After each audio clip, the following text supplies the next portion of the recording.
ओम शांति। कल क्या होगा? भविष्य के लिए बाबा ने साकार मुरलियों में और अव्यक्त महावाक्यों में हमें अनेक इशारे दिए हैं। आने वाले विघ्न और परिस्थितियों पर विजय प्राप्त करने के लिए अनेक सहज युक्तियां बताई हैं। तो हम कल क्या होगा के लिए अनेक छटे हुए बाबा के महावाक्यों का मनन कर रहे हैं। अब तक हमने अनेक महावाक्यों का मनन किया। अब आगे से ओम शांति। जैसे कपड़े का समय पूरा होता है तो बदल देते, ऐसे समय प्रमाण, आयु के प्रमाण शरीर परिवर्तन करेंगे। तो आज की दुखी आत्माओं को ये खुशखबरी सुनाओ कि हम आपको 21 जन्मों के लिए अकाले मृत्यु से बचा सकते हैं। आजकल अकाले मृत्यु का ही डर रहता है। ऐसी आत्माओं को भय से छुड़ाओ। ये महावाक्य 19 नवंबर 1989 के हैं। आगे बाबा बोले, अब अपने शांति और सुख के वाइब्रेशन से लोगों को सुख चैन की अनुभूति कराओ। कैसा भी आतंकवादी होगा, वह भी प्रेम और शांति की शक्ति के आगे परिवर्तन हो जाएगा। ये महावाक्य 19 नवंबर 1989 के हैं। जैसे साइंस के साधन दूर बैठे आत्माओं से समीप का संबंध अनुभव कराने के निमित्त बन जाते हैं, आपकी आवाज व संदेश पहुंच जाता है। तो जब साइंस की शक्ति अल्पकाल के लिए समीपता का फल दे सकती है, तो आपके साइलेंस की शक्तिशाली शुभ भावना दूर बैठे भी आत्माओं को फल का अनुभव नहीं करा सकती। आगे चल यह प्रत्यक्ष प्रमाण अनुभव करेंगे। इसके लिए अपने अंदर इतनी साइलेंस की शक्ति जमा करो। यह महावाक्य 27 नवंबर 1989 के हैं। मुख की सेवा तो करते रहते हो, लेकिन मुख और मन के शुभ भावना की सेवा साथ साथ हो। बोल और भावना डबल काम करेंगे। यह अभ्यास बहुत काल का चाहिए। आगे चलकर सेवा की रूपरेखा बदलनी ही है। अतः इस सूक्ष्म सेवा का बहुत काल का अभी से अभ्यास चाहिए। आगे बाबा बोले, अब बंधन का नहीं सोचो, सोचते सोचते मानो उसी समय अंतिम घड़ी आ जाए तो पिंजड़े में ही जाएंगे। अगर अंत में बंधन याद रहा तो गर्भ जेल में जाएंगे। खुशी खुशी से जाएंगे तो एडवांस पार्टी में जाएंगे। इसलिए कभी भी अपने से तंग नहीं होना, खुश रहो। ये महावाक्य 5 दिसंबर 1989 के हैं। आगे बाबा बोले, अभी समय कम है और समय अचानक ही आना है, बताकर नहीं आएगा।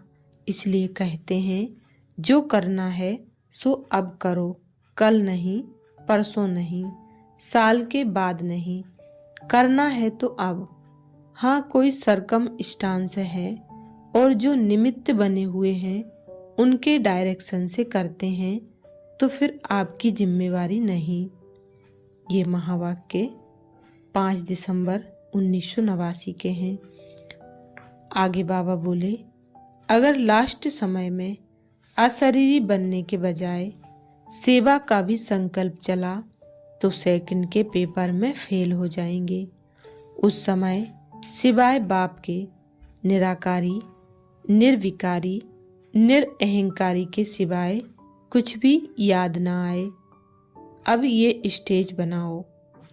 ये महावाक्य 13 दिसंबर 1989 के हैं। आगे बाबा बोले, सदा समर्थ रहने का आधार है सदा व स्वतः आज्ञाकारी बनना। ऐसी समर्थ आत्मा सदा सहज उड़ते हुए अपनी संपूर्ण मंजिल बाप के समीप स्थिति को प्राप्त करती हैं। वर्तमान और भविष्य दोनों अधिकार मिल गए ना, दोनों ही बेहद है। सतयुग में भी हदें नहीं होंगी, ना भाषा की, ना रंग की, ना देश की। बेहद का राज्य हो गया, लेकिन बेहद का राज्य भाग्य प्राप्त करने वाले को इस समय अपनी देह की हद से निकलना होगा। ये महावाक्य 17 दिसंबर 1989 के हैं। आगे बाबा बोले, सभी निर्णय, सभी निर्भय ज्वालामुखी बन प्रकृति और आत्माओं के अंदर जो तमोगुण है उसे भस्म करने वाले बनो। यह बहुत बड़ा काम है, स्पीड से करो। गली गली में सेंटर हो, क्योंकि सरकम स्टांस प्रमाण एक गली से दूसरी गली में जा नहीं सकेंगे, एक दूसरे को देख भी नहीं सकेंगे। ये महावाक्य